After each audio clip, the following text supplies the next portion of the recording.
ಸ್ನೇಹಿತರೆ, ಚರಿತ್ರೆ ಮತ್ತೊಂದು ವಿಡಿಯೋಗೆ ನಿಮಗೆಲ್ಲ ಪ್ರೀತಿಯ ಸ್ವಾಗತ. ಅಮೆರಿಕ ಹಾಗೂ ಇರಾನ್ ನಡುವೆ ನಡೆಯುತ್ತಿರುವ ಯುದ್ಧ ನಿರ್ಣಾಯಕ ಹಂತಕ್ಕೆ ತಲುಪಿಬಿಟ್ಟಿದೆ. ಅಮೆರಿಕ ಇಡೀ ಜಗತ್ತೇ ನಡುಗುವಂತಹ ದಾಳಿಯೊಂದನ್ನು ಮಾಡಿದೆ.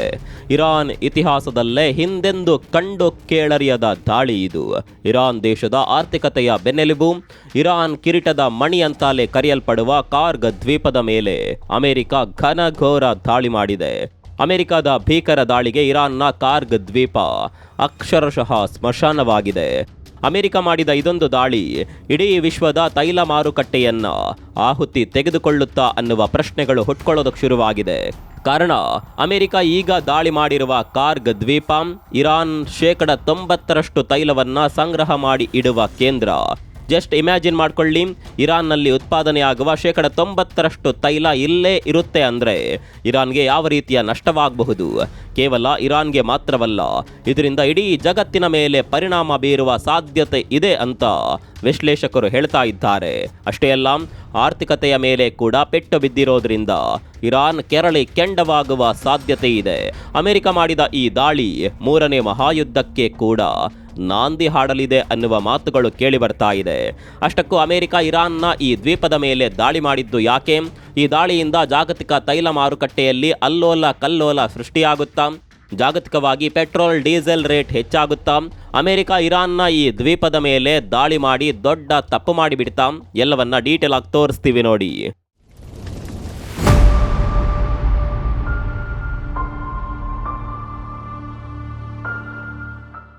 ಕಳೆದ 2 ವಾರಗಳಿಂದ ನಡೆಯುತ್ತಿರುವ ಅಮೆರಿಕ ಹಾಗೂ ಇರಾನ್ ನಡುವಿನ ಸಂಘರ್ಷ ತಾರಕಕ್ಕೇರಿದೆ.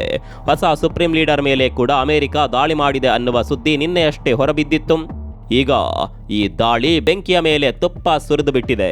ಅದರಲ್ಲೂ ಇರಾನ್ ಪ್ರತೀಕಾರದ ಜ್ವಾಲೆಯಲ್ಲಿ ಹೊತ್ತಿ ಉರಿತಾ ಇದೆ. ಒಂದು ವರದಿಯ ಪ್ರಕಾರ ಅಮೆರಿಕ ಮತ್ತು ಇಸ್ರೇಲ್ ಕಳೆದ 2 ವಾರಗಳಲ್ಲಿ ಇರಾನ್ನ ಸುಮಾರು 15,000 ಗುರಿಗಳ ಮೇಲೆ ದಾಳಿ ಮಾಡಿದೆ. ಹಾಗಂತ ಇರಾನ್ ಕೂಡ ಸುಮ್ಮನೆ ಕೂತಿಲ್ಲ. ಅದು ಇಸ್ರೇಲ್ ಮತ್ತು ತನ್ನ ನೆರೆಯ ಅರಬ್ ರಾಷ್ಟ್ರಗಳ ಮೇಲೆ ಡ್ರೋನ್ ಮತ್ತು ಮಿಸೈಲ್ಗಳಿಂದ ದಾಳಿಯನ್ನ ಮುಂದುವರಿಸಿದೆ. ಈಗ ಬಂದಿರುವ ಬ್ರೇಕಿಂಗ್ ನ್ಯೂಸ್ ಏನಪ್ಪಾ ಅಂದ್ರೆ, ಅಮೆರಿಕ ಇರಾನ್ನ ಬೆನ್ನೆಲುಬು ಅಂತಾಲೆ ಕರೆಯಲ್ಪಡುವ ಕಾರ್ಗ್ ದ್ವೀಪದ ಮೇಲೆ ದಾಳಿ ಮಾಡಿದೆ.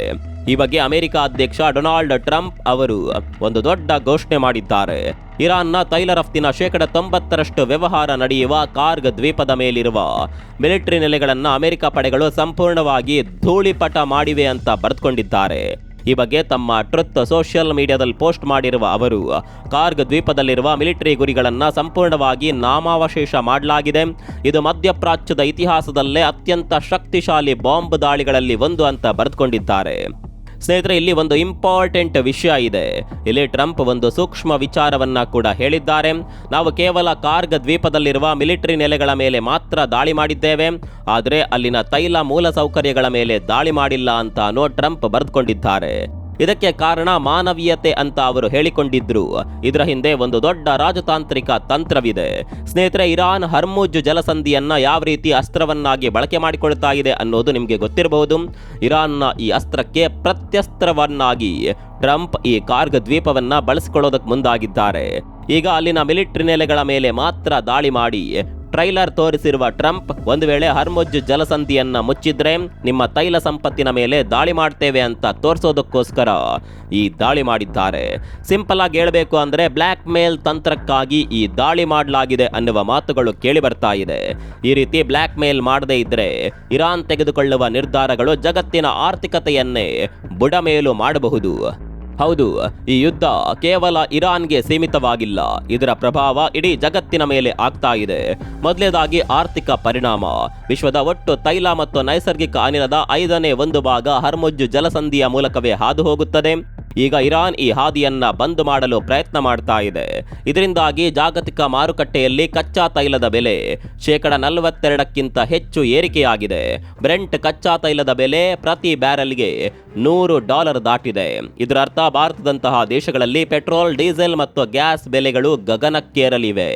ವಿಮಾನ ಪ್ರಯಾಣ ಕೂಡ ದುಬಾರಿಯಾಗಲಿದೆ. ಎರಡನೇದಾಗಿ ರಾಜಕೀಯ ಮತ್ತು ಮಿಲಿಟರಿ. ಅಮೆರಿಕ ತನ್ನ ಯುದ್ಧ ನೌಕೆ USS ಟ್ರಿಪೋಲಿ ಮತ್ತು ಸುಮಾರು 2500 ಮರೀನ್ ಸೈನಿಕರನ್ನ ಈ ಪ್ರದೇಶಕ್ಕೆ ಕಳಿಸಿದೆ. ಇದು ಕೇವಲ ವೈಮಾನಿಕ ದಾಳಿಯಲ್ಲ, ಬದಲಿಗೆ ಇರಾನ್ ಭೂಪ್ರದೇಶವನ್ನು ವಶಪಡಿಸಿಕೊಳ್ಳುವ ತಯಾರಿಯೇ ಎಂಬ ಅನುಮಾನ ಕಾಡುತ್ತಿದೆ. ಇನ್ನು ಮೂರನೇದಾಗಿ ಸಾಮಾನ್ಯ ಜನರ ಸ್ಥಿತಿ. ಇರಾನ್ನಲ್ಲಿ ಸಾಮಾನ್ಯ ಜನರ ಬದುಕು ನರಕವಾಗಿದೆ. ಸುಮಾರು 32 ಲಕ್ಷ ಜನರು ತಮ್ಮ ಮನೆಗಳನ್ನು ಬಿಟ್ಟು ನಿರಾಶ್ರಿತರಾಗಿದ್ದಾರೆ. ಆಹಾರ ಮತ್ತು ಔಷಧಗಳ ಬೆಲೆ ದುಪ್ಪಟ್ಟಾಗಿದೆ. ಇರಾನ್ ಸರ್ಕಾರ ಇಂಟರ್ನೆಟ್ ಸಂಪೂರ್ಣವಾಗಿ ಸ್ಥಗಿತಗೊಳಿಸಿದ್ದು ಅಲ್ಲಿ ಏನಾಗ್ತಾ ಇದೆ ಅನ್ನೋದು ಹೊರ ಜಗತ್ತಿಗೆ ಗೊತ್ತಾಗುತ್ತಿಲ್ಲ. ಹೀಗೆ ಭೀಕರ ಪರಿಣಾಮಗಳನ್ನು ಜಗತ್ತು ಎದುರಿಸ್ತಾ ಇದೆ. ಹೀಗಿರುವಾಗ ತೈಲ ಸಪ್ಲೈ ನಿಂತು ಹೋದರೆ ಅದರ ಬ್ಲೇಮ್ ಕಂಪ್ಲೀಟ್ ಆಗಿ ಅಮೆರಿಕದ ಮೇಲೆ ಬರುತ್ತೆ. ಇದರಿಂದ ತಪ್ಪಿಸಿಕೊಳ್ಳೋದಕ್ಕಂತಾನೆ ಈಗ ಅಮೆರಿಕ ಕಾರ್ಗ್ ದ್ವೀಪದ ಮೇಲೆ ದಾಳಿ ಮಾಡಿದೆ. ಈಗ ಕೇವಲ ಮಿಲಿಟರಿ ನೆಲೆಗಳ ಮೇಲೆ ಮಾತ್ರ ದಾಳಿ ಮಾಡಿದ್ದೇವೆ, ಮುಂದೆಯೂ ಕೂಡ ನೀವು ಹರ್ಮುಜ್ ಜಲಸಂಧಿಯಲ್ಲಿ ಹಡಗುಗಳನ್ನು ಬಿಡದೇ ಇದ್ರೆ ನಿಮ್ಮ ತೈಲ ಭಂಡಾರಕ್ಕೆ ಬೆಂಕಿ ಇಡ್ತೇವೆ ಅಂತ ಅಮೆರಿಕ ಧಮ್ಕಿ ಹಾಕ್ತಾ ಇದೆ. ಇದನ್ನ ಧಮ್ಕಿ ಅನ್ನೋದಕ್ಕಿಂತ ಸ್ಟ್ರಾಟರ್ಜಿ ಅಂದರೆ ತಪ್ಪಾಗೋದಿಲ್ಲ. ಇನ್ನು ಈ ಮಾಹಿತಿಯನ್ನು ಹಂಚಿಕೊಳ್ಳುವ ಸಂದರ್ಭದಲ್ಲಿ ಟ್ರಂಪ್ ಮತ್ತೊಂದು ಎಚ್ಚರಿಕೆಯನ್ನ ಕೂಡ ನೀಡಿದ್ದಾರೆ. ಇರಾನ್ ಮಿಲಿಟರಿ ಪಡೆಗಳು ಕೂಡಲೇ ಶರಣಾಗಬೇಕು, ಇನ್ನುಳಿದಿರುವ ದೇಶವನ್ನಾದರೂ ಉಳಿಸಿಕೊಳ್ಳಬೇಕಾದ್ರೆ ಆಯುಧಗಳನ್ನು ಕೆಳಗಿಡಲೇಬೇಕು ಅಂತ ಎಚ್ಚರಿಕೆ ನೀಡಿದ್ದಾರೆ. ಸ್ನೇಹಿತರೆ, ಇನ್ನು ಕಾರ್ಗ್ ದ್ವೀಪದ ಬಗ್ಗೆ ನೋಡೋದಾದರೆ, ಕಾರ್ಗ್ ದ್ವೀಪವು ಪರ್ಷಿಯನ್ ಕೊಲ್ಲಿಯಲ್ಲಿರುವ ಒಂದು ಸಣ್ಣ ದ್ವೀಪ. ಇರಾನ್ ಕರಾವಳಿಯಿಂದ ಸುಮಾರು 25ರಿಂದ 30 ಕಿಲೋಮೀಟರ್ ದೂರದಲ್ಲಿದೆ. ನೋಡೋದಕ್ಕೆ ಸಣ್ಣ ದ್ವೀಪವಾದರೂ ಇದು ಇರಾನ್ ಪಾಲಿಗೆ ತುಂಬಾನೇ ಮುಖ್ಯವಾದ ದ್ವೀಪ. ಅದರಲ್ಲೂ ಇದನ್ನ ಇರಾನ್ನ ತೈಲ ರಫ್ತಿನ ಮುಖ್ಯ ದ್ವಾರ ಅಂತಾಲೆ ಕರೀತಾರೆ. ನಾವು ಆರಂಭದಲ್ಲೇ ಹೇಳಿದಂತೆ ಇರಾನ್ ತೈಲ ರಫ್ತಿನ ಸರಿಸುಮಾರು 80ರಿಂದ 90% ಇಲ್ಲಿಂದಲೇ ಆಗೋದು. ದೊಡ್ಡ ತೈಲ ಟರ್ಮಿನಲ್ಗಳು ಮತ್ತು ಲೋಡಿಂಗ್ ಸೌಲಭ್ಯಗಳು ಇಲ್ಲಿವೆ. ಅಲ್ಲಿ ಕಚ್ಚಾ ತೈಲವನ್ನ ಟ್ಯಾಂಕರ್ಗಳಿಗೆ ತುಂಬಿಸಿ ಪ್ರಪಂಚದಾದ್ಯಂತ ವಿವಿಧ ದೇಶಗಳಿಗೆ ಸಾಗಿಸಲಾಗುತ್ತೆ. ಇಲ್ಲಿಂದ ತೈಲ ರಫ್ತು ನಿಂತು ಹೋದರೆ ಇರಾನ್ನ ಆರ್ಥಿಕತೆ ಪಾತಾಳಕ್ಕೆ ಬಿದ್ದಂತೆಯೇ ಅರ್ಥ. ಇರಾನ್ನ ಸಂಪೂರ್ಣ ಆರ್ಥಿಕತೆ ಈ ದ್ವೀಪದ ಮೇಲೆಯೇ ನಿಂತಿದೆ. ಇದೇ ಕಾರಣಕ್ಕೆ ಕಾರ್ಗ್ ದ್ವೀಪವನ್ನ ಇರಾನ್ನ ಆರ್ಥಿಕತೆಯ ಬೆನ್ನೆಲುಬು ಅಂತ ಕರೆಯೋದು.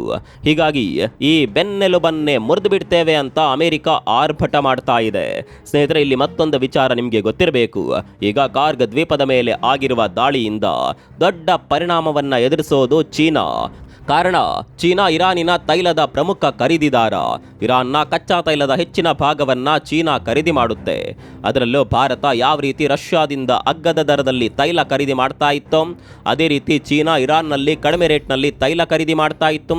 ಈಗ ಇಲ್ಲಿಂದ ತೈಲ ಪೂರೈಕೆ ನಿಂತು ಬಿಟ್ರೆ ಅದರ ನೇರ ಪರಿಣಾಮ ಚೀನಾದ ಮೇಲಾಗುತ್ತೆ. ಹೀಗಾಗಿ ಚೀನಾ ಅಮೆರಿಕ ಮಾಡಿರುವ ಈ ದಾಳಿಯಿಂದ ಕೋಪಗೊಳ್ಳುವ ಸಾಧ್ಯತೆ ಇದೆ. ಅದೇನೇ ಇರಲಿ, ಇರಾನ್ನ ಕಿರೀಟದ ಮಣಿ ಕಾರ್ಗ್ ದ್ವೀಪದ ಮೇಲಿನ ದಾಳಿ ಇಡೀ ವಿಶ್ವವನ್ನ 3ನೇ ಮಹಾಯುದ್ಧದ ಅಂಚಿಗೆ ತಂದು ನಿಲ್ಲಿಸಿದೆ.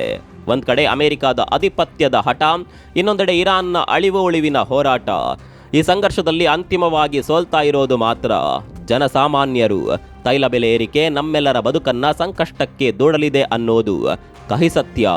ಅಮೆರಿಕ ಈಗ ಕಾರ್ಗ್ ದ್ವೀಪದಲ್ಲಿರುವ ಮಿಲಿಟರಿ ನೆಲೆಗಳ ಮೇಲೆ ದಾಳಿ ಮಾಡಿದ್ರು. ಮುಂದಿನ ದಿನಗಳಲ್ಲಿ ಅದು ಟಾರ್ಗೆಟ್ ಮಾಡೋದು ತೈಲದ ಮೇಲೆಯೇ.